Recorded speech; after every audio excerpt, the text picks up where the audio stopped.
చేరవచ్చినటువంటి ప్రియ సహోదరి సహోదరులందరికీ మన ప్రభువును ప్రియ రక్షకుడు మన విమోచకుడు యేసుక్రీస్తు ప్రభు నామంలో అందరికీ వందనాన్ని తెలియజేస్తున్నానండి. అందరూ బాగున్నారు కదా?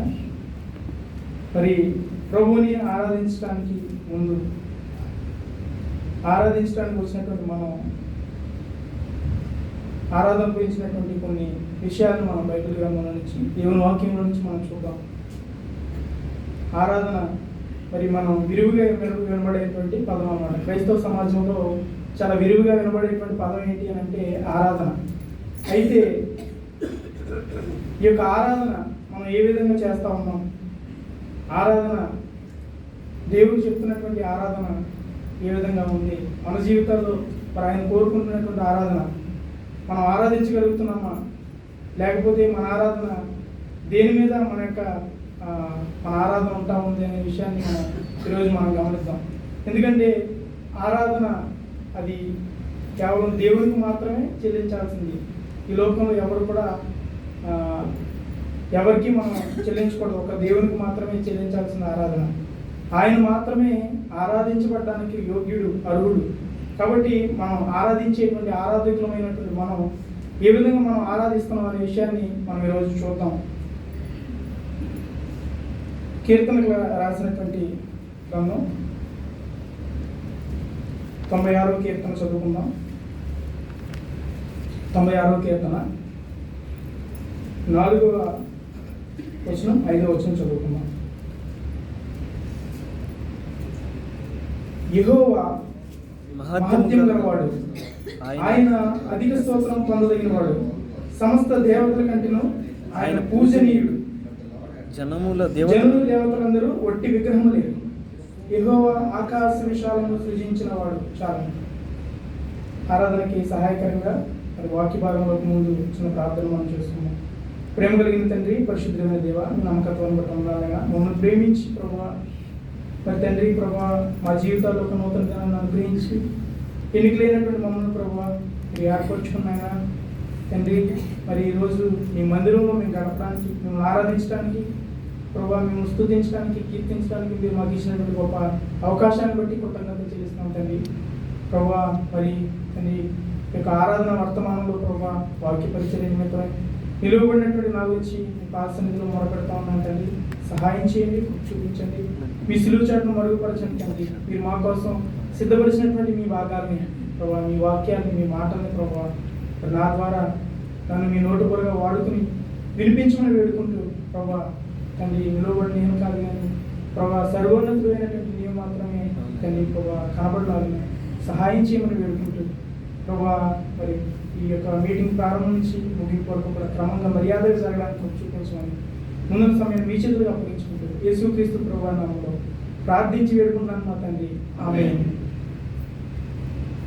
మరి ఆయన మనం ఎందుకు ఆరాధించాలి అని మనం కనుక వాక్యం నుంచి చూస్తూ ఉన్నాం. యెహోవా మహత్యం గలవాడు, కీర్తనకారుడికి రాస్తా ఉన్నాడు. యెహోవా మహత్యం గలవాడు, ఆయన అధిక స్తోత్రము పొందదగిన వాడు, సమస్త దేవతల కంటేను ఆయన పూజనీయుడు. జనముల దేవతలందరూ ఒట్టి విగ్రహములే. యెహోవా ఆకాశ విశాలను సృజించిన వాడు. ఇక్కడ మనం చూస్తున్నాం ఆయన యొక్క గొప్పతనాన్ని ఇక్కడ చెప్తూనే ఆయన మాత్రమే ఆరాధనకు యోగ్యుడు అని చెప్తా ఉన్నాడు. ఇక్కడ ఏమని చెప్తా ఉన్నాడంటే మనం ఊహించుకుంటున్నటువంటి దేవతలు, మనం ఊహించుకుంటున్నటువంటి దైవాలన్నీ కూడా ఒట్టి విగ్రహాలు మాత్రమే అని చెప్తున్నాడు. ఒట్టి విగ్రహాలు మాత్రమే. కానీ సమస్త దేవతల కంటేనూ ఆయన పూజనీయుడు. ఈయన మాత్రమే పూజనీయుడు. వాళ్ళందరికంటే కూడా సమస్త దేవతలందరికంటే పూజనీయుడు. అంతేకాదు 5వ వచనంలో చెప్తున్నాడు, జనముల దేవతలందరూ ఒట్టి విగ్రహములే. యెహోవా ఆకాశ విశాలను సృజించిన వాడు. వాళ్ళందరూ కూడా ఒట్టి విగ్రహాలు మాత్రమే. వాళ్ళందరికంటే ఈయన మాత్రమే పూజనీయుడు అని ఇక్కడ దేవుడు చాలా స్పష్టంగా మరి కీర్తనకారుడి ద్వారా రాయిస్తూ వచ్చినాడు. మనం చూస్తూ ఉన్నాం ఆయన మాత్రమే పూజనీయుడు. ఆరాధించేటువంటి మనం మరి ఆ స్థానాన్ని ఆయన మాత్రమే ఇవ్వాలి. ఆ స్థానాన్ని ఆయనకి మాత్రమే ఇవ్వాలన్నమాట. మన ఆరాధనలో ఆయన మాత్రమే ఉండాలి, ఆయనే కనబడాలి. ఆయన తప్ప వేరొకరు కనబడడానికి వీలు లేదు. ఒకవేళ ఆయన స్థానంలో ఆయనకి ఇవ్వాల్సినటువంటి స్థానాన్ని, ఆ స్థానాన్ని ఎవరి మీద మనం ఆ స్థానాన్ని పెట్టినా కూడా అది విగ్రహారాధన దేవుని వాక్యం చెప్తా ఉంది. దేవునికి ఇవ్వాల్సినటువంటి ఆ యొక్క స్థానాన్ని, దేవుని స్థానంలో మనం దేన్ని పెట్టుకున్నా సరే, విగ్రహాన్ని పెట్టుకున్నా, వ్యక్తులను పెట్టుకున్నా, లేకపోతే మన స్వయాన్ని పెట్టుకున్నా కూడా అది విగ్రహారాధనని దేవుని వాక్యం మరి బైబిల్ గ్రంథంలో మనం చూస్తే మరి విరుగుగా మనకి ఆ పదాలు కనబడతా ఉంటాయి. ఆయన స్థానం, ఆరాధనకు యోగ్యుడు ఆయన మాత్రమే. ఆయన మాత్రమే పూజనీయుడు, పూజించబడడానికి యోగ్యుడు, పూజించబడడానికి అర్హుడు. మనందరి చేత కూడా పూజించబడడానికి అర్హుడు ఎవరంటే ఆయన మాత్రమే. ఎందుకంటే ఆకాశ విశాలాన్ని సృజించింది ఆయనే, నిన్ను నన్ను సృజించింది ఆయనే, సమస్తాన్ని సృజించింది ఆయనే. ఆయనే సృష్టికర్త, ఆయనే నిజదేవుడు, సజీవుడు, ఆత్మయున్న దేవుడు.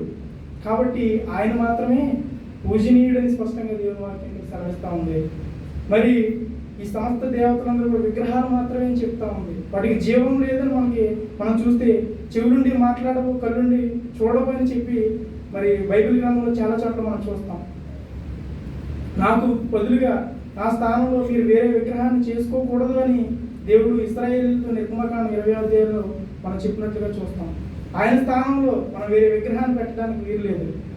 విగ్రహం అంటే ఒక శిల మాత్రమే కాదు, కానీ ఆ స్థానాన్ని ఎవరికి ఇచ్చినా కూడా అది విగ్రహమే. ఆ స్థానంలో మన సహోదరుడికి ఇచ్చినా కూడా అది విగ్రహమే. ఆ స్థానంలో మన స్వయానికి మనం ఎక్కువ ప్రయారిటీ ఇచ్చినా కూడా అది విగ్రహమే. ఆయన మాత్రమే ఆరాధించబడడానికి యోగ్యుడు. మనం చూస్తాం ఎందుకు ఆయన మనం ఆరాధిస్తున్నాం అని అంటే, మార్కు సువార్త 12వ అధ్యాయం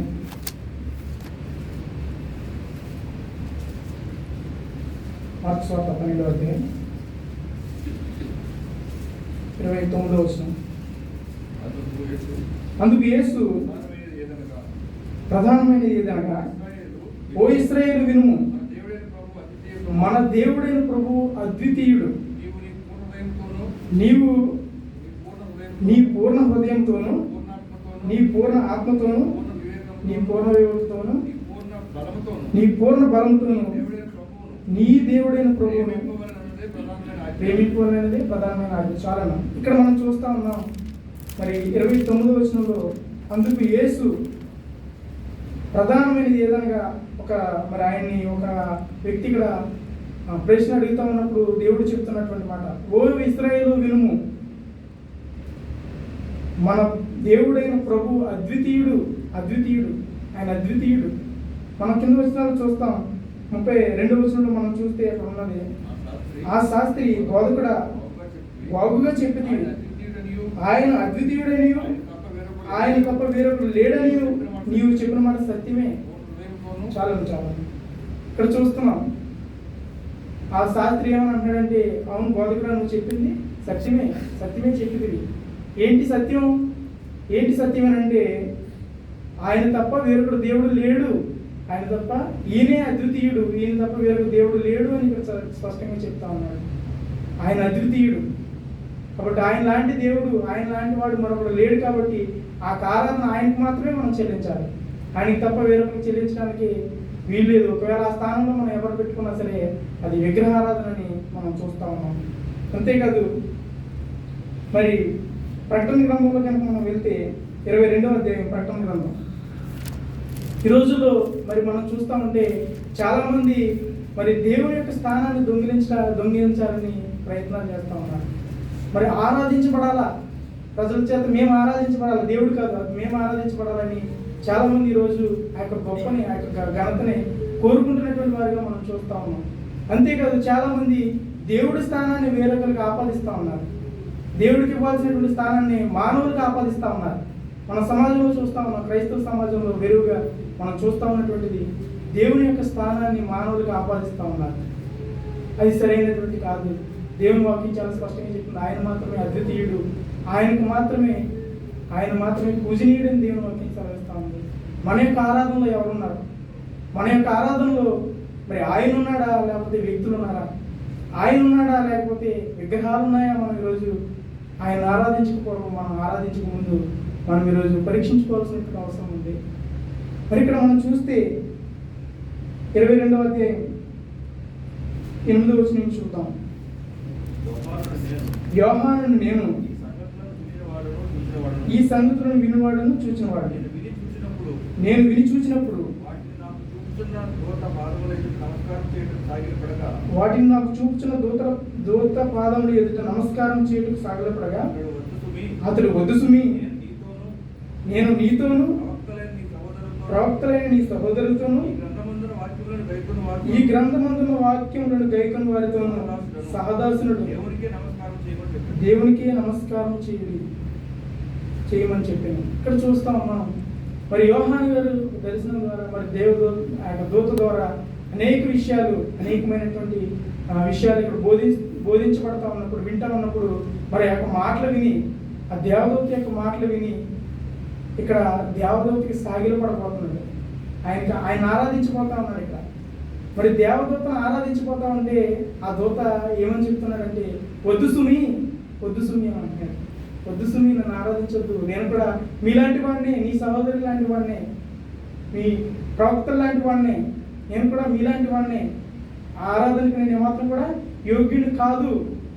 వద్దు సుమి, నన్ను ఆరాధించొద్దు, నాకు సాగిలు పడొద్దు అని దేవదూత ఇక్కడ చెప్తున్నట్లుగా మనం చూస్తున్నాం. ఏమన్నాడంటే దేవునికే నమస్కారం చేయమని చెప్పాను, దేవునికి నమస్కారం చేయమని చెప్తాను దేవుని దూత. మరి ఈరోజు ఎంతోమంది మరి యొక్క యొక్క దేవుని పిల్లల చేత మరి దేవుడిని ఆరాధించమని చెప్పకుండా మరి దేవుని యొక్క ఆరాధనను కోరుకుంటా ఉన్నారు. చాలామంది ఆరాధించబడాలని ఆసక్తి కలిగి ఉన్నారు. ఇక్కడ దేవుని దూత చెప్తున్నది ఏంటంటే యోహానుతో, వద్దు సుమి, నన్ను ఆరాధించొద్దు, నేను కూడా మీలాంటి వాడినే, నేను కూడా నీతో సమానున్నే, నువ్వెవరికి దేవునికి నమస్కారం చేయి అని చెప్తా ఉన్నాడు. దేవుని వైపు ఆయన యొక్క దృష్టిని మళ్ళిస్తూ ఉన్నాడు. ఎందుకంటే ఆయన మాత్రమే యోగ్యుడు, ఆయన మాత్రమే మనం ఆరాధించాలి, ఆయన మాత్రమే అద్వితీయుడు.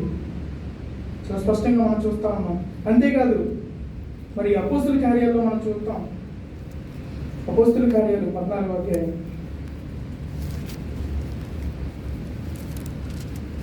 అపోస్తుల కార్యాలు 14వ అధ్యాయం.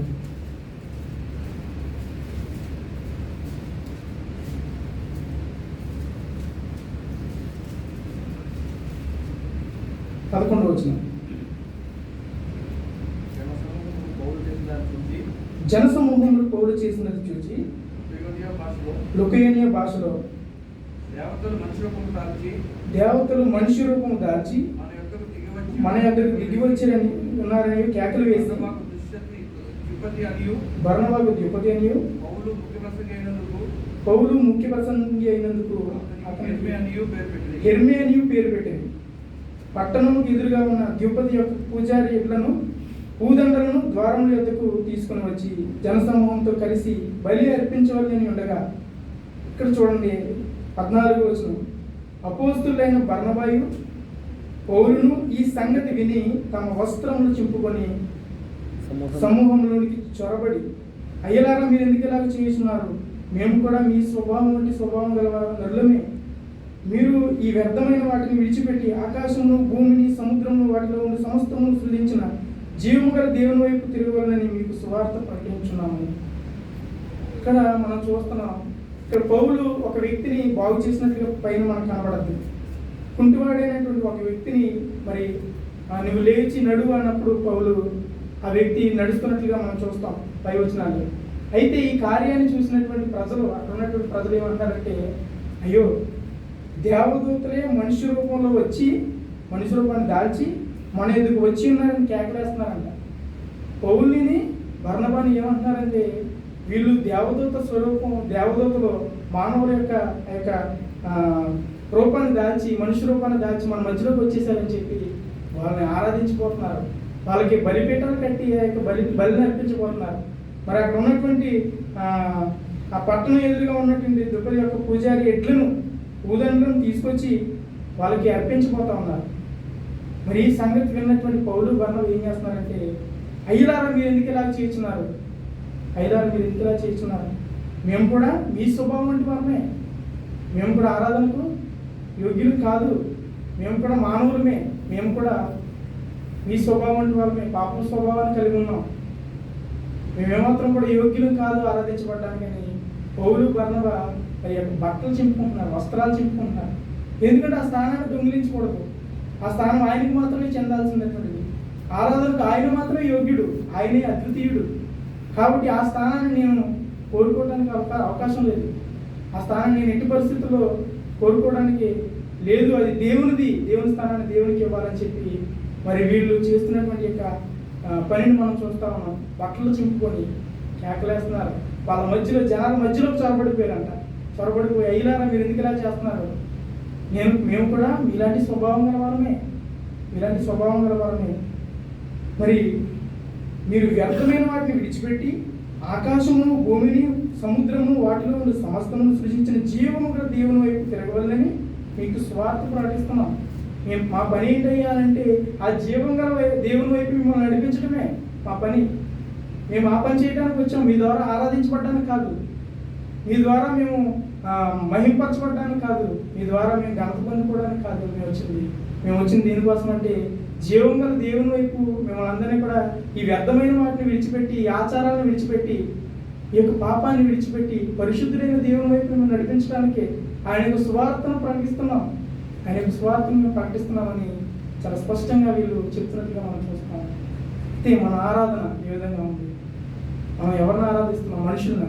ఆ స్థానాన్ని మనుషులకు ఇస్తున్నామా? సమస్తాన్ని సృజించినటువంటి దేవునికి ఇస్తున్నామా? ఈరోజు మనం పరీక్షించుకోవాల్సినటువంటి అవసరం ఉంది. మన హృదయాలు ఎవరున్నారు? మరి దేవుని కార్యాన్ని చేస్తున్నటువంటి అనేక మందిని మనం చూసి వీళ్ళే దేవుళ్ళని, వీళ్ళే మరి సృష్టికర్తలని మనం పూజిస్తూ ఉన్నామేమో. ఒకవేళ మన స్థానం ఆయనకు మాత్రమే చెందాల్సింది. లేకపోతే ఒకవేళ మనం దేవుడు మన ద్వారా జరిగిస్తున్నటువంటి కార్యాలను బట్టి మరి ప్రజలు మనల్ని ఆరాధిస్తున్నారేమో. ఒకవేళ ఎవరైనా మనల్ని ఆరాధించాలని వాళ్ళు మరి కోరుకుంటా ఉన్నారేమో. ఈరోజు మనం చెప్పాల్సినటువంటి ఏంటంటే మనం చేస్తున్నది ఆయన పని. ఆయన యొక్క వైపు ఈ దుష్కార్యాల నుంచి విడిపించి ప్రజల్ని ఆయన వైపు నడిపించడానికి మనం పని చేస్తా ఉన్నాం. కాబట్టి ఆయన మాత్రమే పూజనీయుడు, ఆయన మాత్రమే అద్వితీయుడు. ఆరాధించబడడానికి మనం యోగ్యులు కాదు. ఎవరైనా ఒకవేళ మనల్ని ఆరాధిస్తున్నారేమో, ఈరోజు మనం మెలకుగా ఉండి ఆ స్థానాన్ని దొంగిలించకుండా అది గుర్తు చేయాల్సినటువంటి అవసరం ఉంది. వాళ్ళకి తెలియపరచాల్సినటువంటి అవసరం ఉంది. మేము చేస్తున్నది ఆయన కోసం, మా కోసం కాదు. మేము గంత పొందడం కాదు కావాల్సింది, దేవుడు మహిమ పొందాలి, ఆయనకే ఈ పూజలన్నీ కూడా అందాలి అని మనము గుర్తు చేయాల్సిన అవసరం ఉంది. వీళ్ళు చూడండి, ఆ స్థానం మాకు ఎక్కడ వీళ్ళు ఆపాదిస్తారో అని చెప్పి బట్టలు చింపుకుంటున్నారంట. దేవుని స్థానాన్ని మేము మాకు ఎక్కడ ఆపాదిస్తారో వీళ్ళని చెప్పి బట్టలు చింపుకొని వాళ్ళకి చెప్తున్నారు, అయ్యలారా మీరు ఎందుకు ఇలాగ చేస్తున్నారు? మేము వీళ్ళని స్వభావం కలవాలని గుర్తు చేయాల్సిన అవసరం ఉంది. ఒకవేళ అలా ఎవరైనా ఆరాధిస్తున్నారేమో, మరి దేవుని వైపు మళ్ళించాల్సిన అవసరం ఉందన్నమాట. ఈ లోకంలో ఎవరు కూడా ఆరాధించబడడానికి యోగ్యులు కాదు. ఎవరిని కూడా ఆయనకి వెళ్ళాల్సినటువంటి ఆరాధన వేరే వ్యక్తుల వైపు మళ్ళించడానికి, ఆపాదించడానికి అవకాశం లేదు. ఒకవేళ అలా చేస్తే కనుక మనం దేవుని ఆరాధించట్లేదు, ఆయన మహింపరచట్లేదు, ఆయన స్థానంలో వేరొక విగ్రహాన్ని మనం పెట్టుకున్నామని మనం ఈరోజు గ్రహించాల్సినటువంటి అవసరం ఉంది. మనం చూద్దాం ఇంకా మరి మన యొక్క స్వయం కూడా ఆరాధనలో ఒకవేళ మన స్వయాన్ని కనుక మనం నెరవేర్చుకుంటే మనం దేవుని ఆరాధించలేము, ఆయన మహింపరచలేము. స్వయం కనుక చంపుకోగలిగితేనే మనం దేవుని ఆరాధించగలుగుతాం. స్వయం అనేది ఇక్కడ చాలా అవసరం, చాలా ప్రాముఖ్యం.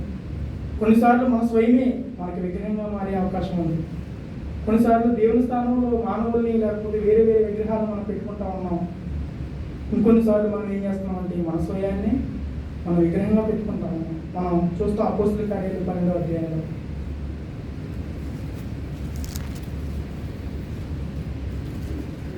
అపోస్తలుల కార్యాలు 12వ అధ్యాయం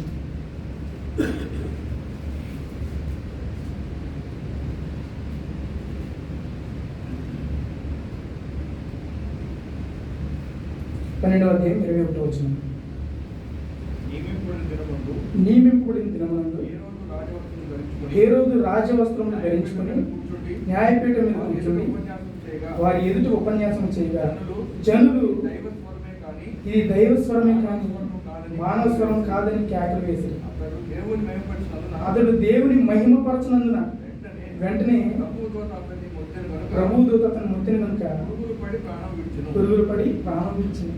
ఇక్కడ చూస్తే మరి అక్కడ పౌలు బర్నబా ఏం చేస్తున్నారంటే దేవుని స్థానాన్ని ప్రజలు ఇవ్వబోతా ఉన్నప్పుడు దేవుణ్ణి ఆరాధించకుండా మరి వీళ్ళే ఆ దేవదూతలు మానవ యొక్క రూపాన్ని ధరించుకుని వచ్చారని ఆరాధించబోతున్నప్పుడు వాళ్ళు చేస్తున్న పని ఏంటంటే బట్టలు చింపుకొని మేము కాదయ్యా, నిజదేవుడు ఉన్నాడు, సజీవుడు ఉన్నాడు, సృష్టికర్త ఉన్నాడు, ఆయన వైపు మనం పయనించాలని చెప్తున్నారు.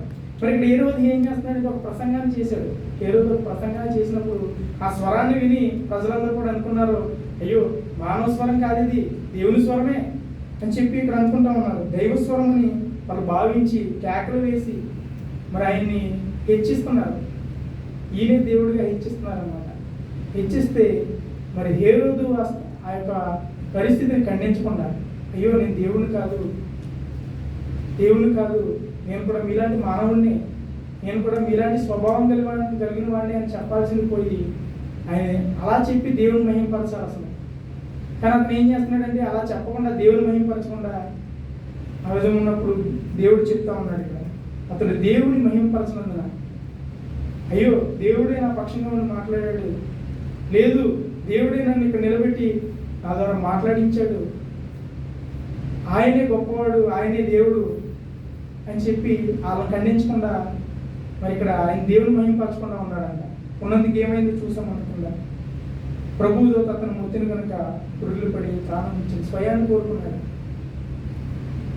ఆయన మరి నేను కాదు దేవుడు అని చెప్పడానికి ఇష్టపడలా, నేను కాదు మాట్లాడింది దేవుడే మాట్లాడని చెప్పడానికి ఇష్టపడకుండా ఇక్కడ చూస్తా ఉన్నాం దేవుని మహింపరచలేదంట.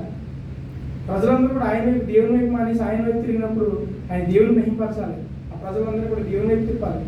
తిప్పకుండా ఇక్కడ ఏం చేస్తారంటే దేవుని మహింపరచకుండా అలా ఉండిపోయాడు.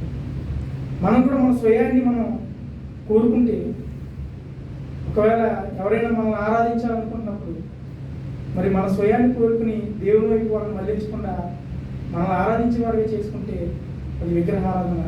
మనమే వాళ్ళ జీవితంలో విగ్రహంగా మారిపోతాం, లేదా దేవుని స్థానంలో మనమే ఒక విగ్రహంగా పెట్టుకుని వాళ్ళని పూజిస్తాం. మరి అలాంటి విగ్రహ ఆరాధనలో దేవుని ఆరాధన ఏమీ ఉండదు. దేవుని మనం ఏం మహింపరచట్లేదు. మనం చూస్తే కనుక మత్తయి సువార్త మనం చూస్తాం. మత్తయి సువార్త 12వ అధ్యాయం మనందరికీ కూడా చాలా పరిచయమైనటువంటి వాక్య భాగం ఇది. 2వ అధ్యాయం 9వ వచనం. వారు రాజు మాట విని బయలుదేరిపోచుండగా ఇదిగో తూర్పు దేశమున వారు చూచిన నక్షత్రము ఆ శిశువు ఉండిన చోటికి మీదుగా వచ్చి నిలుచు వరకు వారికి ముందుగా నడిచింది. వారు ఆ నక్షత్రమును చూచి అత్యానంద భరితులై ఇంటిలోనికి వచ్చి తల్లి అయిన మరియు ఆ శిశువును చూచి సాగిలపడి ఆయన పూజించి తమ పెట్టెలు విప్పి బంగారమును సాంబ్రాణి బోళను కానుకలుగా ఆయనకు సమర్పించి. ఇక్కడ మనం చూస్తాం జ్ఞానులు ప్రభువును ఆరాధించడానికి వస్తా ఉన్నారు. మరి ఈ లోకరక్షకుడు పుట్టాడని, ఆయన ఒక ప్రాంతంలో పుట్టింది తెలుసుకుని మరి ఆయనకి కొన్ని కానుకలు సమర్పించడానికి, ఆయన ఆరాధించడానికి వీళ్ళు చాలా దూరం నుంచి ప్రయాసపడి వస్తూ ఉన్నారు. మరి వాళ్ళు నడిపించింది అక్కడ నక్షత్రం వాళ్ళు నడిపిస్తూ ఉంది. నక్షత్రాన్ని చూస్తూ వాళ్ళు నడుస్తున్నారు. మధ్యలో రాజు కనబడ్డాడు, హేరోదు. ఇక్కడ మనం చూస్తే వీళ్ళు ఎంత జ్ఞానులో వాళ్ళ పేరుకు తగ్గట్టుగా జ్ఞానాన్ని ప్రదర్శించారు. ఇక్కడ మనం చూస్తాం వాళ్ళ పేరు తగ్గట్టుగా జ్ఞానాన్ని ప్రదర్శించారు. వాళ్ళకి నడిపించినటువంటి నక్షత్రాన్ని పక్కకు పెట్టేశారు. మరి యేసు ప్రభువుని కన్నటువంటి తల్లిని కూడా పక్కకు పెట్టేశారు. వీళ్ళు ఎవరిని ఆరాధిస్తున్నారని ఆయనను ఆరాధిస్తున్నారు. ఎవరిని? యేసు ప్రభువుని ఆరాధిస్తున్నారు. ఇక్కడ చూస్తున్నాం మనం 10వ వచనంలో వారు నక్షత్రమును చూచి అత్యానంద భరితులై ఇంటిలోనికి వచ్చి తల్లి అయిన మరియను ఆ శిశువును చూచి, తల్లి అయిన మరియను చూశారు, ఆ శిశువును చూశారు. అయితే ఎవరికి సాగిలపడి ఆయనను పూజించారు.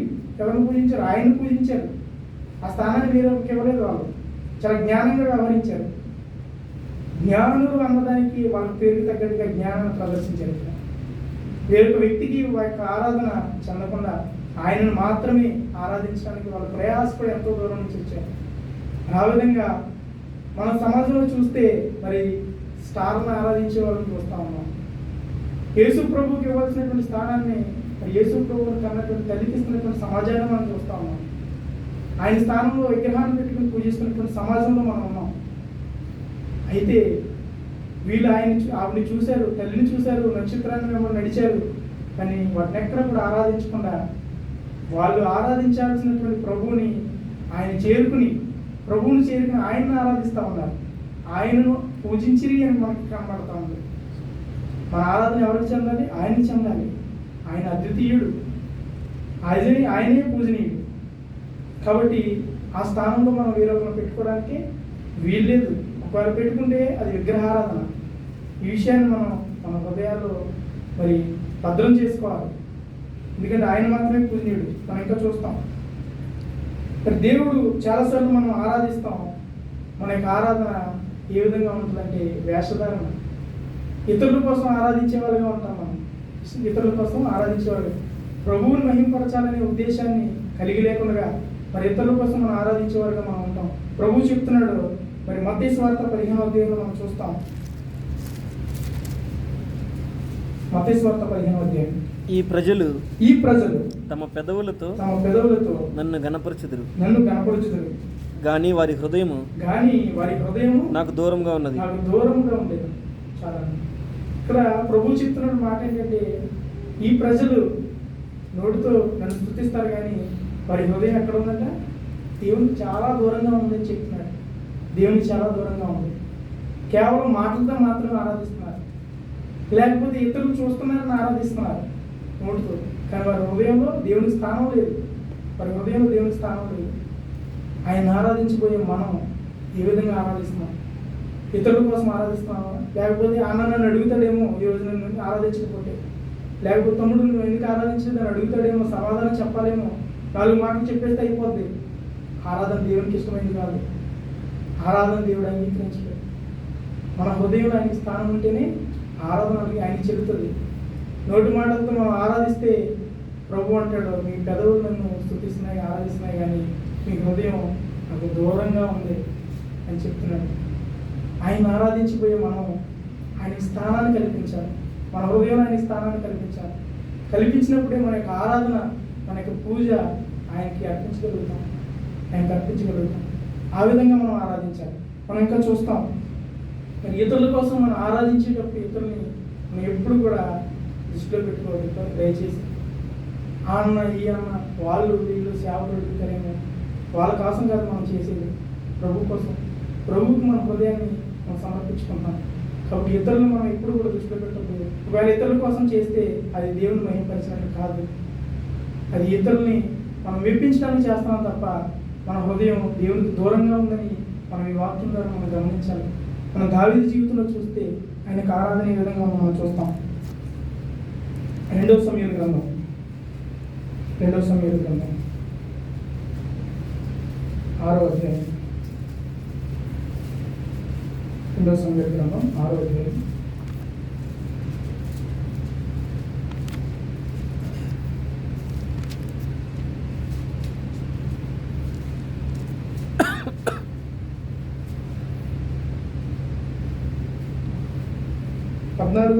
మనం చూస్తున్నాం. ఎట్లనగా యెహోవా మందసమును మోయువారు 6 అడుగులు సాగగా ఎద్దు ఒకటియు క్రొవ్విన దూడ ఒకటియు వధింపబడెను. దావీదు నారతో నేయబడిన ఏఫోదును ధరించిన వాడే శక్తి కొలది యెహోవా సన్నిధిని నాట్యమాడుచున్నాడు. ఇక్కడ మనం చూస్తున్నాం, దావీదు ఏం చేస్తున్నాడంటే ఏఫోదును ధరించి శక్తి కొలది యెహోవా సన్నిధిలో ఆయన నాట్యం చేస్తున్నాడు. ఆయన హృదయంలో ఉన్నది ఏంటంటే, ప్రభువుని నేను మహింపరచాలి, ప్రభువుని హెచ్చించాలి, దేవుణ్ణి నేను గణపరచాలనే ఉద్దేశంతో ఇక్కడ నాట్యం చేస్తున్నట్టుగా మనం చూస్తున్నాం. అయితే అతను ఎవరిని పట్టించుకోవట్లేదు. అసలు చుట్టూ ఉన్న ఏ పరిస్థితిని కూడా పట్టించుకోకుండా ఆయన ప్రభు వాళ్ళిద్దరే ఉన్నారు. దేవుడు ఆయన వాళ్ళిద్దరు మాత్రమే ఉన్నారనమాట. ఆయన దేవుని కోసం ఇక్కడ ఆరాధిస్తున్నట్టుగా మనం చూస్తాం. అయితే మనం 16 రోజుల్లో చూస్తాం, యెహోవా మందసము దావీదు పురమునకు రాగా సౌలు కుమార్తె మీకాలు కిటికీలో నుండి చూచి యెహోవా సన్నిధిని గంతులు వేయించు నాట్యమాడుచు నున్న దావీదును కనుగొని తన మనసులో అతని హీనపరిచేది. ఇక్కడ దావీదుని మరి ఇక్కడ మీకాలు ఏం చేస్తుందంటే తప్పుపడతా ఉంది. ఏంటి నీ దాసులు ఎదురకుండా నువ్వు చేస్తున్న నీ పని ఏంటి, నీ ప్రవర్తన ఏంటి అసలు? నువ్వు నాట్యం ఆడటం, ఆ రాజు కదా నువ్వు, గొప్పోడివి, ఈ రాజ్యానికి రాజువి, నీ ముందు నీ పాలితులందరూ కూడా ఉన్నారు, పాలకుడు నువ్వు, పాలితులందరూ నీ ద్వారా పరిపాలించబడుతున్న ప్రజలు ఉన్నారు, వాళ్ళ ముందు నువ్వు అలా చేయటం ఏమాత్రం కూడా సభం కాదని ఈయనపరుస్తా ఉన్నట, మీకాలు ఈయనపరుస్తా ఉంది. అయితే దావీదు చెప్తున్నటువంటి ఒక అద్భుతమైన మాట ఇక్కడ మనం చూస్తాం 21వ వచనంలో. నీ తండ్రిని అతని సంతతిని విసర్జించి ఇశ్రాయేలును తన జనుల మీద నన్ను అధిపతినిగా నిర్ణయించుటకై నన్ను ఏర్పరచుకున్న యెహోవా సన్నిధిని నేను అలాగు చేసి యెహోవా సన్నిధిని నేను ఆట ఆడితిని. ఇంతకంటే మరి ఎక్కువగా నేను తృణీకరింపబడి నా దృష్టికి నేను అల్పుడనై నీవు చెప్పిన పనికత్తెల దృష్టికి గనుడగునని మీకాలుతో చూస్తున్నాం మనం. మరి మీకాలికి సమాధానం చెప్తున్నాడు దావీదు. ఏమని చెప్తున్నాడంటే, నీ తండ్రిని నీ సంతతిని విసర్జించి ఇశ్రాయేలీయులకు తన ప్రజల మీద తన జనుల మీద నన్ను అధిపతినిగా నిర్ణయించిన నన్ను ఏర్పరచుకున్నటువంటి యెహోవా సన్నిధిని నేను అలాగూ చేస్తుంది. నేను ఏ సన్నిధిని చేస్తున్నాను? మానవుల కాదు, మానవుల కోసం కాదు నేను చేసేది. దేవుడు నన్ను ఇంతగా హెచ్చించాడు, ఆయన ప్రజల మీద అధిపతిగా నన్ను ఉంచాడు, ఆయన ప్రజలకి, ఆయన యొక్క జనాంగానికి, ఆయన వాగ్దానం చేసినటువంటి జనాంగానికి రాజుగా నన్ను పెట్టాడు, నన్ను ఏర్పరచుకున్నాడు ఆయన. అలాంటి దేవుని ముందు నేను ఆయన సన్నిధిలో చేస్తున్నాను. మరి కింద అంటాడు, ఒకవేళ ఇలాంటి తృణీకరణలు వచ్చినా కూడా నాకేం పర్వాలేదు, ఇంతకంటే మరి ఎక్కువగా నేను తృణీకరింపబడి నా దృష్టికి నేను అల్పుడనే నీవు చెప్పిన పనికత్తుల దృష్టికి గనుడు నలుగురిని మీకాలుతాను. ఆయన చెప్తున్నాడు, ఒకవేళ తృణీకరింపబడినా కూడా ఆయనకి ఇబ్బంది లేదు. ఎవరి కోసం చేస్తున్నాడంటే దేవుని సన్నిధిలో చేస్తున్నాడు, దేవుని కోసం చేస్తున్నాడు, ఇతరుల కోసం చేయట్లేదు. ఇతరులు మెప్పుగా పొందాలని లేకపోతే ఇతరులని ఆయన వైపు తిప్పుకోవాలని ఏం ప్రాధాన్యపట్ల దావీదు. ఆయన చేసినటువంటి నాట్యం, ఆయన హృదయంలో ఉన్నటువంటి ఆరాధన అది హద్దులు దాటి బయటకు వచ్చేస్తుంది. హద్దులు దాటి ఆయన్ని డ్యాన్స్ చేసేలాగా, ఆయన నాట్యం చేసేలాగా చేస్తూ ఉంది. హృదయంలో ఉన్న ఆరాధన ప్రభు కోసం చేస్తున్నాడు, ప్రభు సన్నిధిలో చేస్తున్నాడు. హృదయంలో ఉన్న మన ఆరాధనే మనం బయటికి ప్రభావితం చేయాలి తప్ప, హృదయం లేకుండా బయట మనం ఎంత చేసినా కూడా అది ప్రభువుకి చెందింది కాదని మనం ఇక్కడ గమనించాలి. ఆ విధంగా మనం మన యొక్క ఆరాధన హృదయం ఆరాధించాలి. సత్యం మనం చూస్తాం. యోహాను సువార్త 4వ అధ్యాయం 24వ వచనంలో, యోహాను సువార్త 4వ అధ్యాయం 24వ వచనం.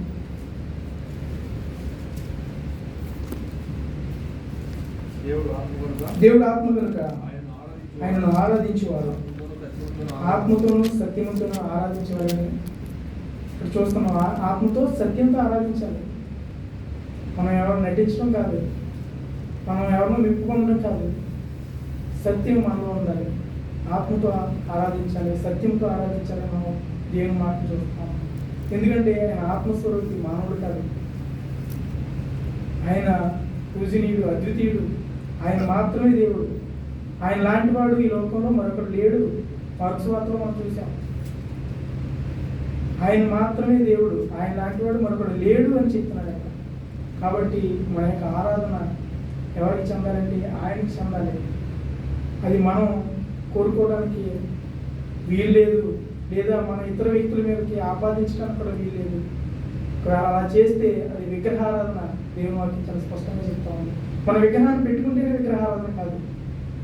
విగ్రహాన్ని పెట్టి దాన్ని పూజించి దానికి మనం పూజలు చేస్తేనే అది విగ్రహారాధన కాదు. కానీ ఆ స్థానంలో దేవునికి ఇవ్వాల్సినటువంటి ఆ స్థానాన్ని మరి వేరే ఏ వ్యక్తికి ఆపాదించినా, ఏ వస్తువుకి ఆపాదించినా, సృష్టిలో ఉన్న దేనికి ఆపాదించినా కూడా అది విగ్రహారాధన. మన స్వయానికి దాన్ని ఆపాదించుకున్నా కూడా అది విగ్రహారాధన దేవుని వాక్యం సెలవిస్తా ఉంది. కాబట్టి మరి ఆయన ఆరాధించిపోయే మనం ఏ విధంగా ఆయన ఆరాధించాలి మనం స్పష్టంగా చూసాం. ఎందుకంటే ఆయన ఈ భూమిని ఆకాశాన్ని సృజించినవాడు. భూమి అంటే మనకు మట్టి మాత్రమే కనబడతా ఉంది. ఆకాశం అంటే ఒక తెరలాగా నీలి రంగులో ఉన్నటువంటి ఒక ఆకారం మాత్రమే కనబడతా ఉంది. కానీ ఆ ఆకారం వెనకాల ఎంత సృష్టి ఉందనేది మనం ఆలోచిస్తే ఆయన గొప్పతనాన్ని మనం అర్థం చేసుకోగలుగుతాం. మరి కనబడే ఆ తెరలాంటి ఆకారం వెనక, ఆ తెరలాంటి నీలి రంగులో ఉన్నటువంటి ఆ తెరలాంటి ఆకారం వెనక ఆయన సృష్టి, ఈ భూమి ఆకాశాలను నడిపిస్తున్నటువంటి సృష్టి, మనందరినీ కూడా నడిపిస్తున్నటువంటి సృష్టి దాని వెనక ఉంది. దేవుడు దాంట్లో అనేకమైన విషయాలను దాచించాడు. మనం చూస్తాం ఆకాశంలో మరి మిల్కీ వే గెలాక్సీ పాలకొండ మనం చూస్తాం. ఈ రోజుకి కూడా మరి శాస్త్రవేత్తలు మరి ఏదో ఒక కొత్త వింతను కనుగొంటూనే ఉన్నారు. ఆయన యొక్క జ్ఞానాన్ని అర్థం చేసుకోవడం ఎవరి వల్ల అవట్లా. ఎందుకంటే అనంత జ్ఞాని ఆయన, అనంత జ్ఞాని. ఆకాశం అంటే ఆ తెరపటే కాదు, దాంట్లో చాలా ఉంది మనం అర్థం చేసుకోవాల్సింది. భూమి అంటే ఈ కనబడే నేలే కాదు, దీని కింద కూడా చాలా ఉంది. మనం ఉదయం పెట్టి ఆలోచించగలిగితే ఆయన యొక్క గొప్పతనం, ఆయన యొక్క మహత్యం మనకు కనబడతా ఉంది. ఆయన ఎంత గొప్పవాడో మనకు అర్థమవుద్ది. ఆయన మన కోసం ఏం చేశాడో అర్థమవుద్ది. మరి వేల సంవత్సరాల క్రితం నోటి మాటతో సృజించినటువంటి దేవుడు ఈ రోజుకి ఆయన నోటి మాటతో సృజించినటువంటి ఆ నీరును మనం తాగుతా ఉన్నాం, ఆ గాలిని మనం అనుభవిస్తూ ఉన్నాం. మరి మనం చూస్తాం 95వ కీర్తనలో చివరిగా మనం రెండు మూడు విషయాలు చూసుకుని ఊహించుకుందాం. 95వ కీర్తన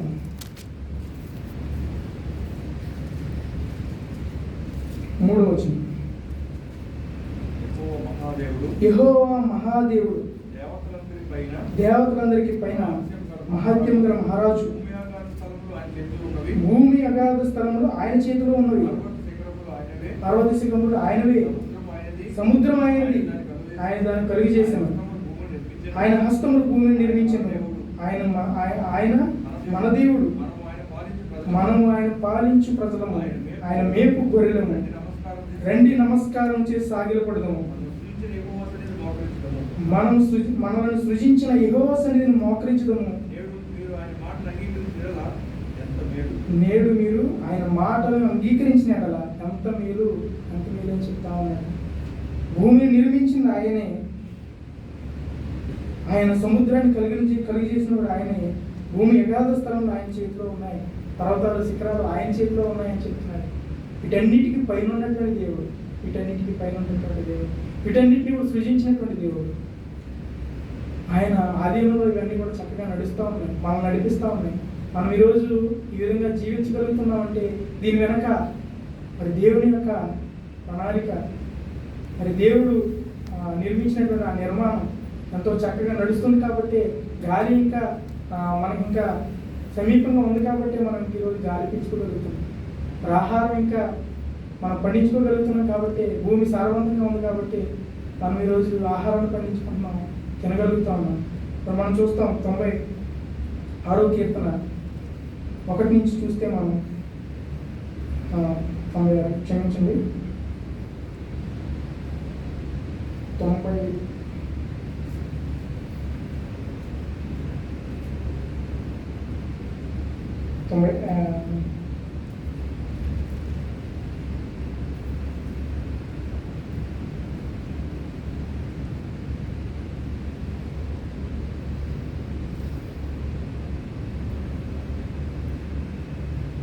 మనం అక్కడ చూసాం కదా.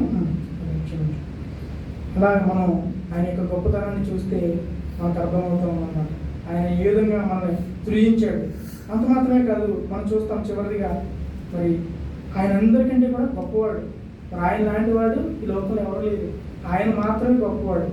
ఈ లోకంలో ఎంతోమంది గొప్పవాళ్ళు మనం చూస్తాం. ఇజ్రాయేలుని మరి నడిపించినటువంటి మోషేని మనం చూస్తాం. మరి గొప్ప నాయకుడు మోషే, గొప్ప నాయకుడు. కానీ కేవలం ఆయన నాయకత్వం మాత్రమే వహించాడు, కానీ ఇజ్రాయేలీని అద్భుతంగా నడిపించాడు. కానీ దాని అంతటికి మరి వెనకుండి నడిపించినటువంటిది దేవుడు. ఆయన బాహుబలం చేత నడిపించడం మనకు కనబడదు. ఈ లోకంలో ఎవరు ఎంత గొప్ప వాళ్ళైనా వాళ్ళందరినీ నడిపించేది దేవుడే, దేవుడే. మానవ శక్తి, మానవ యొక్క బలం అది నిమిత్తం మాత్రం పరిధులు కలిగినటువంటిది. అందరికంటే కూడా పైన ఉన్నటువంటి దేవుడే మరి నడిపిస్తూ ఉన్నాడు. మరి అక్కడ చూస్తాం మనం ఎక్కడంటే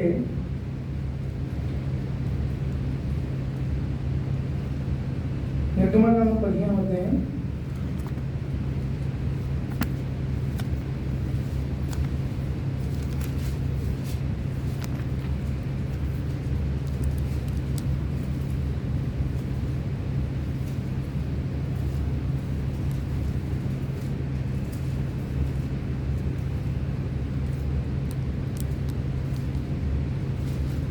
13వ అధ్యాయం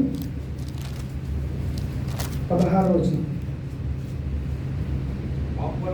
బాహుబలము చేత యెహోవా మనల్ని ఐగుప్తులో నుండి బయటికి రప్పించెను గనుక ఆ సంగతి నీ చేతి మీద సూచనగాను ఈ కన్నుల మధ్య లాలాట పత్రికగాను ఉండవలను. ఇక్కడ మన ప్రాముఖ్యమైనటువంటి మాట ఏంటంటే, బాహుబలం చేత మనల్ని ఐగుప్తులో నుండి బయటికి రప్పించను. ఎవరు రప్పించారంటే దేవుడే బాహుబలం చేత మనం రప్పించాడు. మనం చివరిగా చూస్తాం హెబ్రీయులకు రాసిన పత్రిక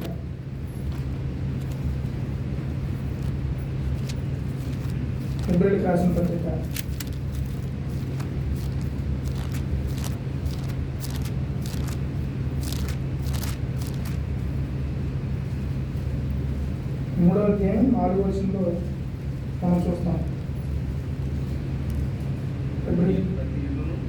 ప్రతి ఇల్లును ఎవడైనా ఒక చేత కట్టబడును. సమస్తమును కట్టినవాడు దేవుడే. ఇంటికంటే దానిని కట్టినవాడు ఎక్కువ ఘనత పొందినట్లు ఈయన మోషే కంటే ఎక్కువగా మహిమకు అర్హుడుగా ఎంచబడను. మోషే కంటే కూడా ఈయన గొప్పవాడు. ఇవాళ మోషే మంచి నాయకత్వాన్ని అక్కడ చేసుండొచ్చు, కానీ ఆ నాయకత్వానికి నాంది ఎవరంటే దేవుడే. ఆయన బాహుబలం చేత నడిపించాడు. ఆయన కంటే గొప్పవాడు ఇక్కడ ఉన్నాడని చెప్తున్నాడు. అంతేకాదు మనం ఇదే హెబ్రీయులకు రాసిన పత్రిక 9వ అధ్యాయం మనం చూస్తే చివరిగా ఒక మాట చదువుకుందాం. మన ఆరాధనను పెడతాం. ఏ విధంగా దేవుడు ఆయన ఏమై ఉన్నాడు మనం చూసినప్పుడు ఆయన ఆరాధించటం మరి మనం ఇంకా మరింత మరి ఆరాధికులుగా మనం మారగలుగుతాం. 9వ అధ్యాయం 11వ వచనం. అయితే క్రీస్తు రాబోచున్న మేలుల విషయమై ప్రధాన యాజకుడిగా వచ్చి తానే నిత్యమైన విమోచన సంపాదించి హస్తకృతం కానిది అనగా ఈ సృష్టి సంబంధం కానిది మరి ఘనమైనది పరిపూర్ణమైన గుడారం ద్వారా మేకల యొక్క కోడెల యొక్క రక్తంతో కాక తన స్వరక్తంతో ఒక్కసారి పరిశుద్ధ స్థలంలో ప్రవేశించెను. ఏలయనగా మేకల యొక్క వైద్య యొక్క రక్తమును మైలపడిన వారి మీద ఆయువు బూడిద చెరుటయు శరీర శుద్ధి కలిగినట్టు వారిని పరిశుద్ధపరిచిన నిత్యుడుగా ఆత్మ ద్వారా తన్ను తాను దేవునికి నిర్దోషినిగా అర్పించుకున్న క్రీస్తు యొక్క రక్తము నిర్జీవ క్రియలను విడిచి జీవం గల దేవుని సేవించుటకు మీ మనస్సాక్షిని ఎంతో శుద్ధి చేయనని మనం చూస్తున్నాం. మరి ఆయన కోడెల యొక్క మేకల యొక్క రక్తం కాదు, కానీ ఆయన స్వరక్తం ఇచ్చి మనల్ని ఆయన కడుగుతూ ఉన్నాడు, శుద్ధి చేస్తూ ఉన్నాడు. ఈ సమస్తాన్ని సృజించినటువంటి దేవుడు మరి మనం పాపంలో పడిపోయినప్పుడు దేవుని యొక్క స్థానాన్ని మనం దొంగిలించి మనం పాపాన్ని ఆరాధిస్తూ ఉన్నప్పుడు, లోకాన్ని ఆరాధిస్తూ ఉన్నప్పుడు, శరీరాన్ని ఆరాధిస్తూ ఉన్నప్పుడు మరి ప్రధాన యాజకుడు మరి ఆ రోజుల్లో మరి అందరి యొక్క బలిని ఆయన అర్పించేవాడు. కానీ ఈ ప్రధాన యాజకుడు ఏం చేస్తున్నాడంటే కోడుల యొక్క మేకల యొక్క రక్తాన్ని కాదు, కానీ ఆయన స్వరక్తాన్ని ఇచ్చి మనందరినీ కూడా రక్షించుకున్నాడు. ఆయన స్వరక్తాన్ని ఇచ్చి మనలో ఉన్నటువంటి ఆ యొక్క మరి స్వభావాన్ని కడుగుతూ ఉన్నాడు. మన మనస్సాక్షిని ఎంతో ఎక్కువగా శుద్ధి చేస్తూ ఉన్నాడు. అలాంటి మనం దేవుణ్ణి ఆరాధించడానికి వచ్చాం. ఆయన మన సృష్టికర్త, ఆయనే మనకు రక్షణగా ఆధారమై ఆయన మన కొరకు మనకు బదులుగా మరి కోడులు మేకల రక్తాన్ని కాదు, కానీ ఆయన రక్తాన్ని చిందించి మనందరినీ కూడా రక్షించుకున్నాడు. ఆయన రక్తాన్ని చిందించి వెలగా మనల్ని కూడా కొన్నాడు. కాబట్టి ఆయన మనం ఆరాధించవలసిన వారంగా ఉన్నాం.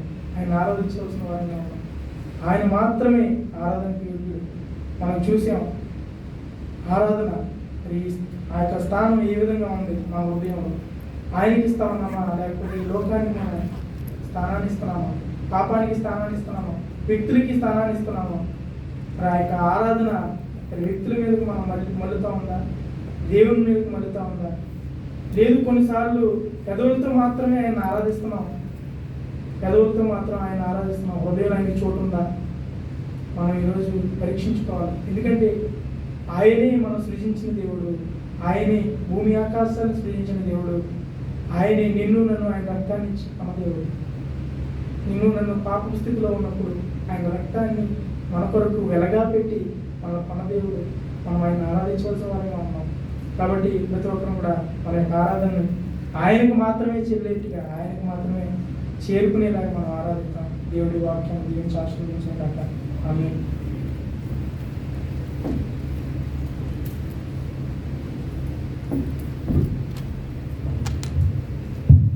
ప్రియులారా, మనందరం కూడా ప్రభువు